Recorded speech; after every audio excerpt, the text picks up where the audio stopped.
Cara pengiraan nombor asas dalam metafizik sains penomboran. Metafizik penomboran adalah kaedah untuk mengenali potensi diri berdasarkan tarikh lahir. Berikut adalah langkah mudah untuk mengira nombor asas. Langkah 1. Tambahkan semua digit dalam tarikh lahir.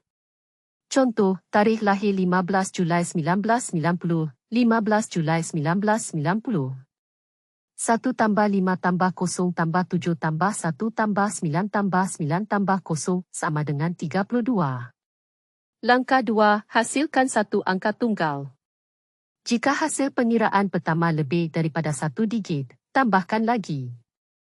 3 tambah 2 sama dengan 5. Hasil akhir. Nombor asas bagi tarikh lahir 15 Julai 1990 ialah 5. Setiap nombor asas, 1 hingga 9, mempunyai makna dan potensi tersendiri. Nombor ini akan digunakan untuk memahami kekuatan, cabaran dan hala tuju hidup anda.